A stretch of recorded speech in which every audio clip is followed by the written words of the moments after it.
Good morning, good afternoon, and good day to English teachers and everyone at this EPPI conference. It is such a pleasure to be with you here today in Paraíba and all over Brazil and likely all over the world to talk a little bit about the Regional English Language Office here in Brazil. We're so grateful for this opportunity to share with you and with all the teachers and hardworking practitioners and leaders at EFOPLI. So my name is Jennifer Uhler, and I'm the director of the Regional English Language Office here in Brazil. And today I'm here with my colleague to share with you some of our top offerings from the Regional English Language Office at the moment so that you can benefit from those resources.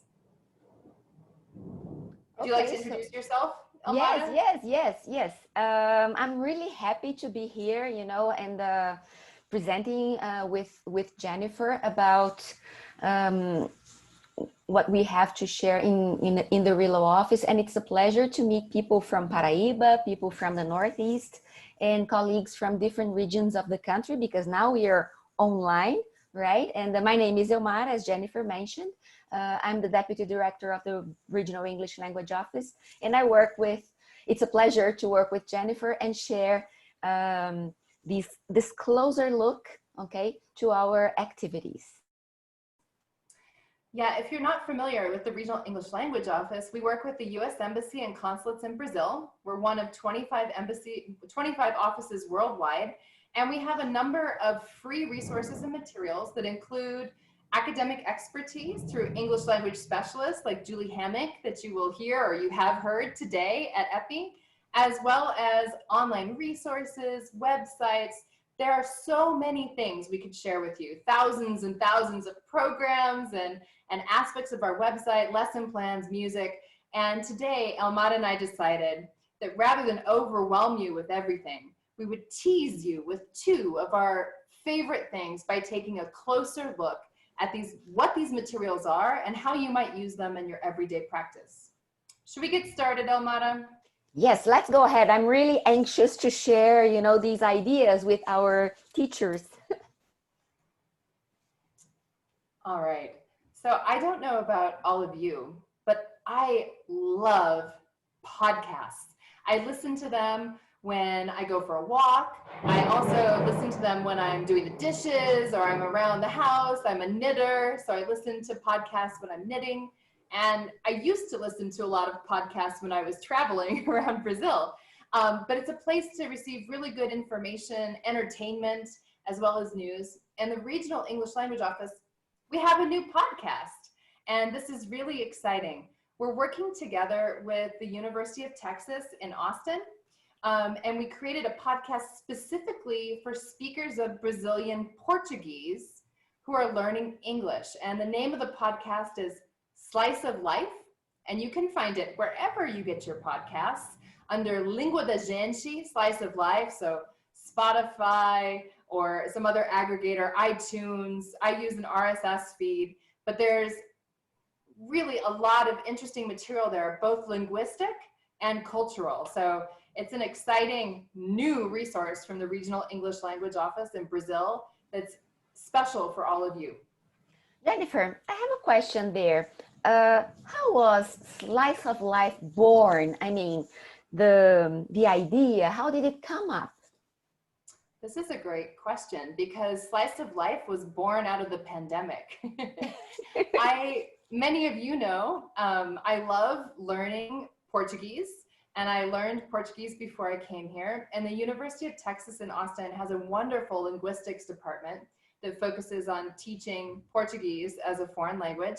And I became a super fan of their materials online. And I always had this idea, like, what if we had this great resource that was just opposite, that was made in 2 languages, very accessible, with content that included not only authentic spoken language, but also culture that would be accessible to learners of all ages, whether you're a teenager or a university student or an adult or even a teacher.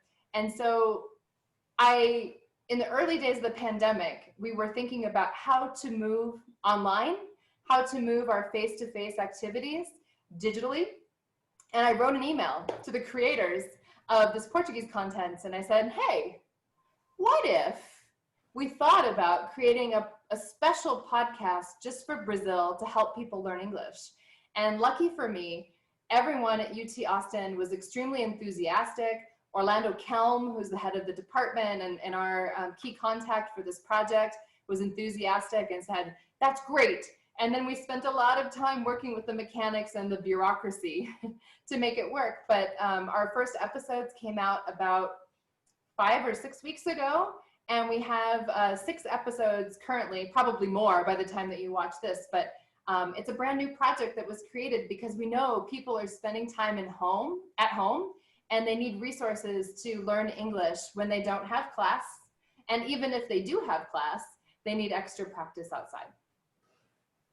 That's really interesting and exciting, Jennifer, you know, because everyone has a cell phone, right? And you can listen to the podcasts on your cell phone or in your computer if you want to. So there are you can use technology in different ways there, right? That's true. And you can even download the lessons. There are MP3 files. You can download the entire lesson with an explanation and bate-papo about the content. Or you can download the dialogue to listen to that or to share it with your class many times. So there's a lot of flexibility for people who are learning and people who are teaching. Okay, I have more questions for you, Jennifer. Can I go ahead? I'm not surprised. Yeah, my next question about the podcast. Do you have a slide with the podcasts there? I mean, a screenshot? Yeah, let me show you a picture of, this is just a picture of the website where you can see the first episode, and I've put the dialogue there as well. I think you can't read it too easily from the screen on this recording, but the first episode was about milk. And so this is the dialogue that goes together with that episode of a mother and a daughter talking about their preferences for milk, because in the United States we have skim milk, 2% milk, and whole milk. And we eat it very, very cold, or drink it, eat it with cereal in the morning. So it's something about preferences as well as habits for breakfast in the United States. This is very cultural, yeah, Jennifer, and it confuses me too, you know, in terms of 2% skim milk, you know. So it's interesting to see because they make it very clear. So you have the language practice and also the cultural component, right? Yeah, I think what's nice about these podcasts is you hear the dialogue multiple times at the beginning and multiple times at the end, spoken in authentic, natural English. And in the middle, there's a lesson that's kind of half in English, half in Portuguese, that involves a translation and discussion of the grammar and the culture and some of the phrases that are used there, but also a discussion about what this dialogue means inside US culture. And this is just one episode. There's another episode about snacks. There's one about Frozen, the movie. One about Minecraft and building things. So there are a lot of different things. One about putting the toilet seat down. So the topics are pretty quotidian, but they involve a lot of rich language that is very intentionally chosen and yet is very, very natural. I think that's what I like about it most. This isn't the kind of audio that you find in a textbook that's boring and controlled. It's a real slice of life. Okay, and are these podcasts, Jen, useful for all ages? I think so. So they're aimed at elementary learners, but I listen to them and find I learn something about English or Portuguese even as an advanced user of the language. So in order to understand the podcast, you don't need a lot of English because there's an explanation that's bilingual. It comes in Portuguese as well as English. And there's a lot of support in terms of repetition and going to the website, looking at the reading. But I would say like an elementary pre-intermediate, it's not for an absolute beginner, but there's a lot of details that can be cultivated in mind by a good teacher or even a pretty proficient speaker of English.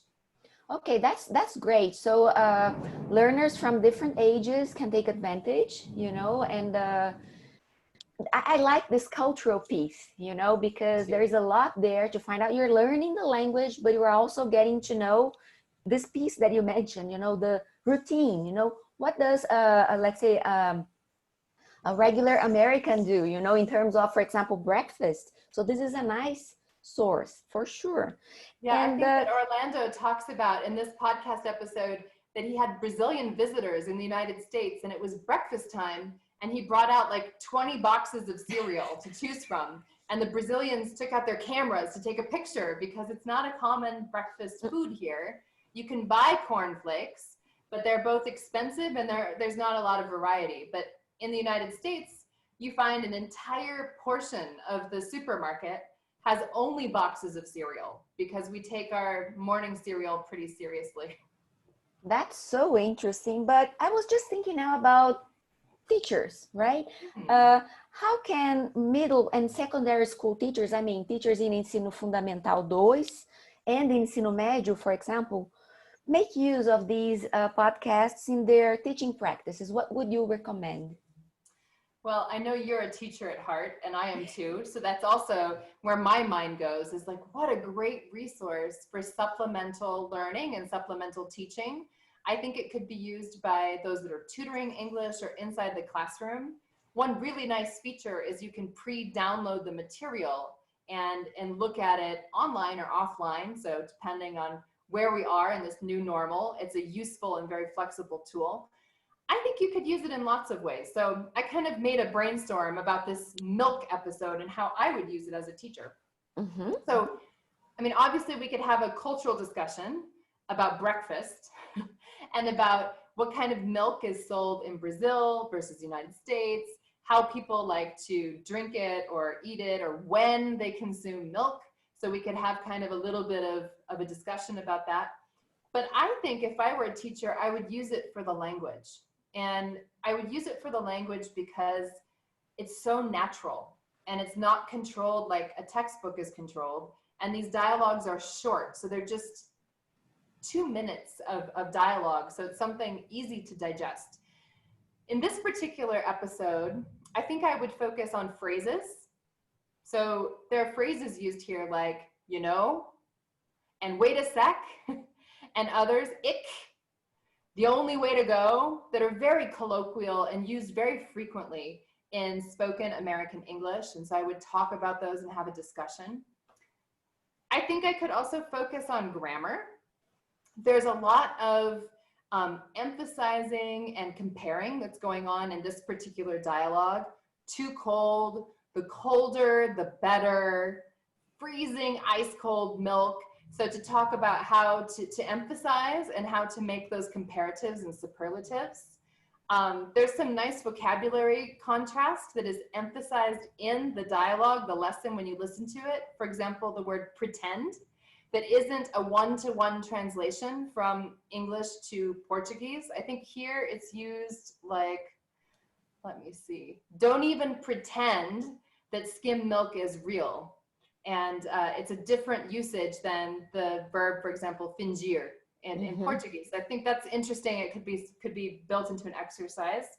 If I were studying intonation and rhythm of speech with my students, I might have them study the pauses, the timing, the intonation lifts and drops at different parts of the sentence, and then have them record themselves, shadowing the manuscript or maybe recording in a pair as an extension activity. Maybe if you did this frequently, you could have your students make their own podcast, maybe for Americans to learn Portuguese with the same kind of like bilingual element. So I think there's a lot of space to create either a whole lesson out of the material or to use it as a warm-up or a cool down at the end of your class, because the episodes are short and entertaining and can be listened to at home. So I think there's a lot of possibility there. Yeah, and you can even, now that you were talking about natural language and processing the language and things like that, you can even use this, for example, as some material for a university degree. You know, I mean, for example, for those that are taking letras courses, this is very useful in this sense, you know, because you can explore, for example, the translation piece. right? The natural language thing, how the two languages work, a contrastive analysis. So there is a lot to explore there. Yeah, Jennifer. For sure. I totally agree. I hadn't thought about that in terms of contrastive analysis, but I think that would be really attractive and, and a good way to look at how two professionals, because the dialogues are given by a native speaker of Brazilian Portuguese, a native speaker of English, but both of these people have high proficiencies or are near native in both languages. And so listening to the kind of ways that they work with the language, I think would be very interesting for study, or maybe even for testing out your own abilities to work with the translation or interpreting a text. Yeah, I'm excited already. Me too. So I would just say to everybody, like, check it out. It's a Língua da Gente, Slice of Life. If you Google it, you will find it. You can I put it into my podcast app and found it immediately. And we have about one episode coming out per week, and we'll have episodes coming out until we have 50. So for about the next year. So watch for it, become a fan. And if you have feedback, for sure, let us know. And I would draw your attention as well to an upcoming webinar that we will have in early October with the creators of Slice of Life to talk about how they made it, what considerations they made, and exactly how you might use this in a classroom according to the creators. So look for that on RELO Brazil Facebook page, and I think that will also be something to look forward to. That's great. That's great. I think you covered tips too, you know, for independent learners, right? Not only for teachers. So this is a wonderful source for our learning and teaching practices.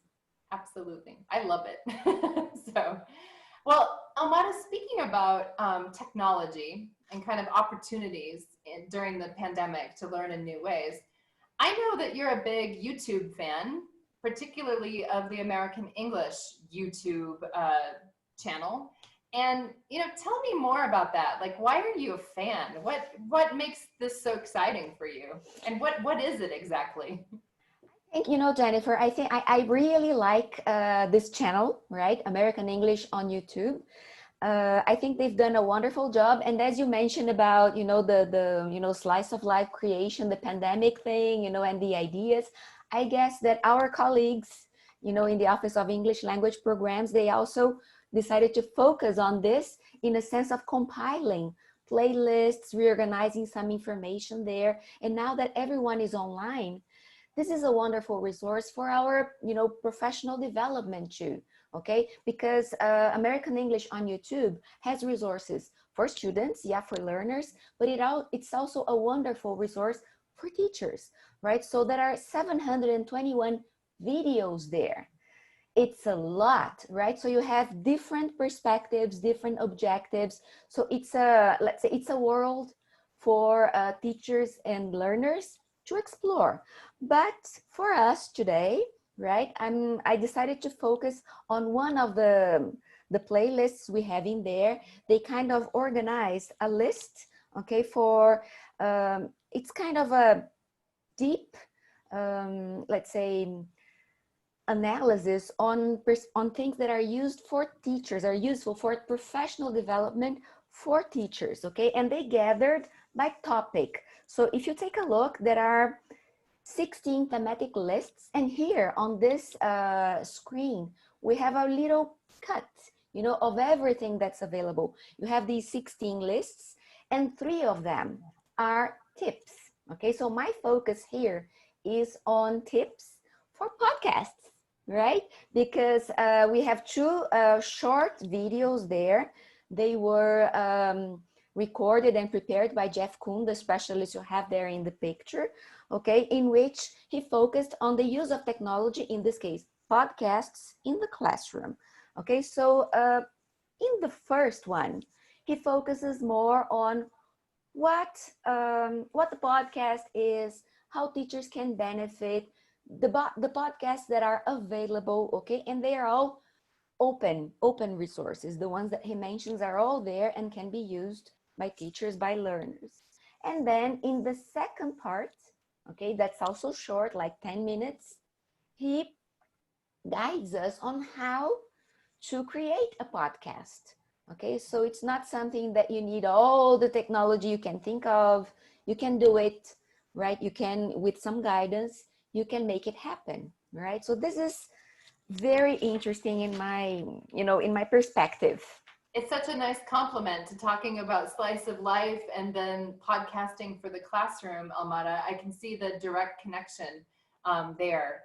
Maybe maybe you can tell us a little bit more broadly about what's in the list, or we can dive deeper into the podcast. It sounds like these two videos are more about. I haven't watched them, so you can teach me something today. Are more about how to make podcasts than how to use podcasts, or is there a good mix? Yeah, both. The first part is more focused on what a podcast is, and then there are suggestions on podcasts and on how you can use them, okay, as a learner, right? And then in the second part, you have guidance on how to create podcasts, and then you as a teacher can do that with your students using Audacity. He mentions this software, but it's very clear, very easy to understand, and Jeff's guidance is very let's say objective. Okay, so you can definitely help your students create, and he also focuses on the importance on how you can use podcasts. For example, as you mentioned before, oh, let's practice intonation, let's talk, let's improve our listening skills, that let's use authentic language. So it's interesting in this perspective, and specifically in this playlist where you have 10 different podcasts. You have others that focus on technology too, because that's the topic. So for example, flipped classroom, blended learning, creating infographics. This one I really like, because now people have an infographic for everything, right? So this is a nice way, because the presenter, the specialist that's presenting, guides us on how to create an infographic, okay, using Canva and blah, blah, blah. So this is great, Almada. I'm curious, how long are the teaching tips? Like if I want to like sit and binge watch them all, are they very long, or are they pretty short? No, they're short, because as I explained at the beginning, there are 16 thematic lists, okay? 13 of them are longer. You have webinars, full-length webinars, 45, 60 minutes, and these 3 other lists are with tips. Okay, so one of them is this one on technology, and the videos are short, like 8 minutes, 6 minutes, 10 minutes. I think that the longest one is around 10, 11, 12 minutes. Okay, so you can just watch and digest. It's perfect, yes. So I have an assessment question for you. Based on your viewing of these podcast videos, I know that you used to work with teacher education. So you were involved with working with future teachers, and here in the RELO office, you work with in-service teachers. So I'm curious, if you put on your teacher educator hat, how would you use this material for working with practitioners, with future teachers or in-service teachers, maybe as a professional development resource? Yeah, so first I would have them working in groups, okay? It depends on the size of your classroom, right? On how many students you have. When I was with my teacher hat, right, my professor hat, I had huge, let's say my groups were big. I had like 60 students sometimes in the classroom. So I would kind of subdivide them in groups, right? If I had a huge group, and I would start questioning them to discuss, what is a podcast? How can you use podcasts? So I would elicit first, because nowadays everyone is familiarized, or at least with the listening of podcasts, right? And then I would ask them to focus their eyes on how that could be useful in the teaching world, let's say in the teaching practice. And then I would ask them to watch the first part. Okay, so they would listen together in groups on their cell phones, right?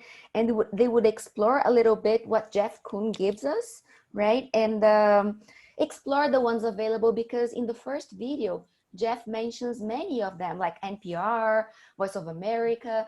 There are podcasts there, and then each group would explore a different website, let's say a different source of podcasts, and then they would share with colleagues how they would use them, so kind of exploring. Then in the second one, then they watch the second video, and then they would discuss the guidelines, because Jeff explains how you can make it happen, right? How you can record your podcast. And then also having in mind, you know, the aspects. Why are you asking your students to record podcasts? So they would have to do it, you know, so they would see all the guidelines, discuss, and make their own podcasts per group. Okay, so each That group would would be have so their... cool. And, you know, like such a modern teaching tool to have teachers ready to employ something like a podcast with their class. That would be really motivating, I think.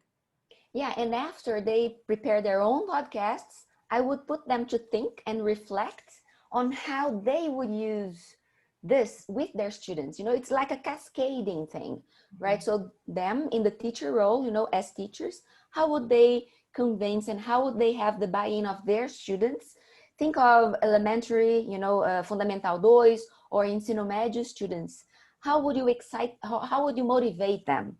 Let's put it that way, to record podcasts. What's the focus you would give? So I would ask them to put on their critical thinking hats and also think on the perspective of using podcasts for culture, you know, for language development, for 21st century skills, you know, because it's in there, right?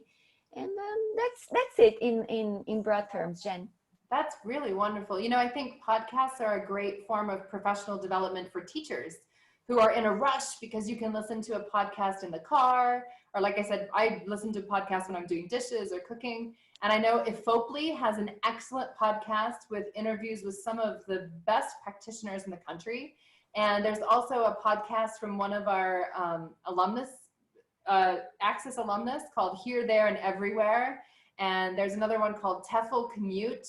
There are a lot of interesting pieces of input that you can pick up. I listen to them, some in Portuguese, some in English, to know what the community is thinking about it. It's a way of connecting us, which is one of the goals of professional development, like EPPI, where we are today. Yes, yes, yes. And thinking about when it all started, you know, so EPI is a wonderful initiative, you know, hands-on, you know, people share what they have, and it's a nice room for all teachers together, right?